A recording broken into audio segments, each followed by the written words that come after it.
उत्तर प्रदेश का चला, तो योगी जी ने बयान दिया है कि समाजवादी पार्टी अवधी भाषा का विरोध करती है।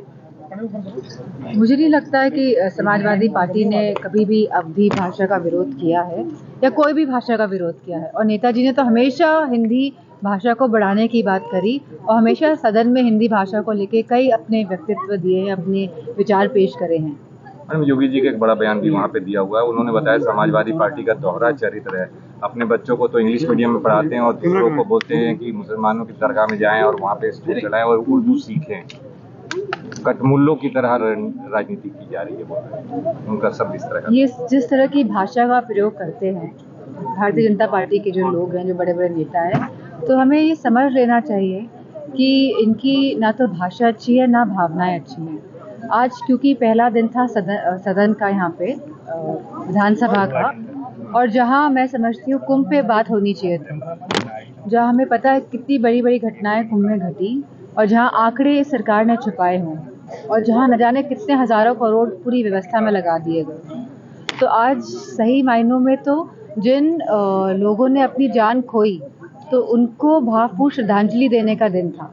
और जिस तरह की भाषा ये बोल रहे हैं, ये साफ दर्शाता है कि कहीं ना कहीं अपनी कमियों को छुपाने के लिए इस तरह की भाषा का प्रयोग किया जा रहा है। मैडम, कुंभ की बड़ी घटना के बाद दिल्ली में भी रेलवे स्टेशन बगल में कई लोगों की जान गई है। क्या लगता है कि बीजेपी सरकार या केंद्र सरकार क्या व्यवस्थाओं में चूक रही है लोगों? क्योंकि कहीं ना कहीं केंद्र की सरकार भी ट्रेनें चला रही थी, तो जिस तरह ट्रेनें चलाई गई, तो मैं समझती हूँ जहाँ आप कह रहे हैं कि 60 करोड़ लोग कुंभ में जाएंगे, जहाँ आप समझ रहे हैं कि देश की आबादी लगातार बढ़ती जा रही है, जहाँ 60 करोड़ लोग का अनुमान था कि कुंभ में जाएंगे और जहाँ ट्रेनों की संख्या बढ़ाई गई, तो व्यवस्थाएं भी बढ़ानी चाहिए थी उसी हिसाब से।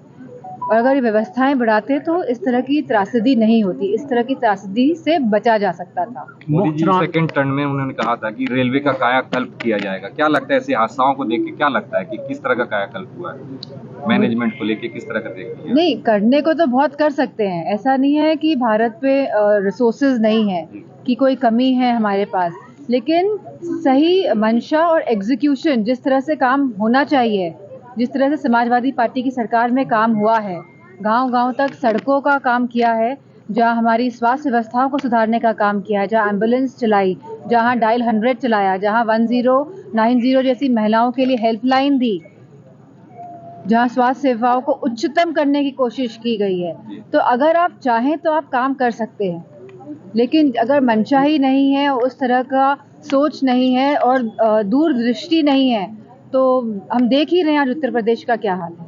कांग्रेस नेता उदित राज हैं, उन्होंने मायावती को लेकर बड़ा बयान दिया है। उन्होंने कहा है मायावती का बीजेपीकरण हो गया है, वो बीजेपी की तरह काम कर रही है। इसको किस तरह से आप देखें? अपने हमें बूथ मजबूत करने हैं और ग्राउंड में काम करना है, और जहां हम लोगों से संपर्क लगातार बनाकर अपने बूथ का लगातार हिसाब किताब रख के, मैं समझती नहीं हूँ फिर इस तरह की भाषा प्रयोग करनी पड़ेगी किसी को।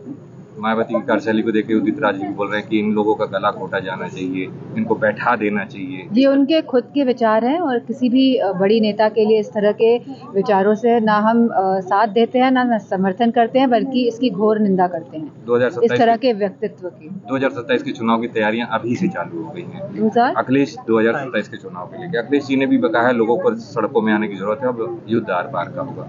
क्या लगता है कि इस तरह की रणनीति अपनानी पड़ेगी समाजवादी पार्टी के शीर्ष नेतृत्व को कि बीजेपी जिस तरह की रणनीति पे चल रही है, क्या लगता है 27 में कुछ अलग रणनीति समाजवादी की होगी जिससे आप बीजेपी के साथ लड़? हर चुनाव में परिस्थितियां बदल जाती है और जाहिर सी बात है कि रणनीति भी बदलती है, तो हर चुनाव में मिलता है।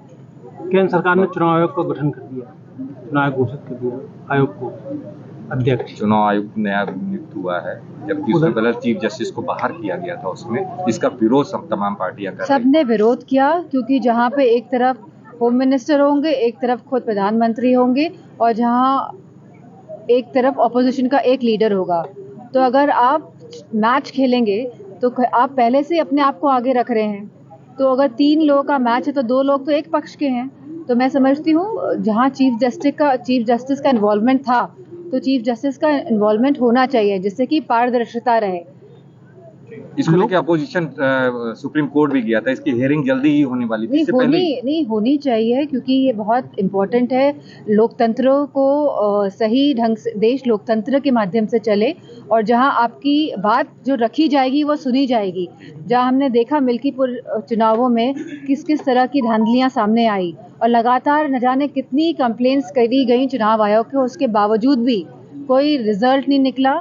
ना उस समय कार्रवाई हुई, ना बाद में कोई कार्रवाई होती है। तो अगर देश में निष्पक्ष चुनाव चाहिए तो 3 मेंबर की जो कमेटी होती है, तो इसमें बहुत महत्वपूर्ण है कि एक विपक्ष का नेता, एक पक्ष का नेता और तीसरे नंबर में चीफ जस्टिस ऑफ इंडिया होने चाहिए। योगी सरकार कह रही है, योगी जी कह रहे हैं, आज उन्होंने सदन में कहा है कि समाजवादी कोई भी विकास कार्य करें उसका समाजवादी केवल काम है विरोध करना। सदन में यही हंगामा करते हैं, दिल्ली के सदन हो ये नहीं, तो क्या विकास कार्य हुआ है? क्या आज हमारे युवाओं के पास रोजगार है? क्या आज उत्तर प्रदेश में महिलाएं सुरक्षित हैं? आंकड़े देखिए। क्या ओबीसी और SC ST के खिलाफ लगातार जो हमारे पास आंकड़े हैं, क्या बढ़ नहीं रहे हैं? क्या अत्याचार के मामले बढ़ नहीं रहे हैं? क्या स्वास्थ्य सेवाएं हैं? आप देखिए स्वास्थ्य सेवाओं का आज क्या हाल है। अगर परिवार में एक जन भी बीमार पड़ जाता है तो हम समझ सकते हैं कि वो जो बीमार जो परिवार का जो सदस्य पड़ा है, उससे पूरा परिवार लोन लेके अपने लोगों का, अपने परिजनों को स्वस्थ करने में लगे रहते हैं और एक तरह से लोन से फिर दब जाते हैं।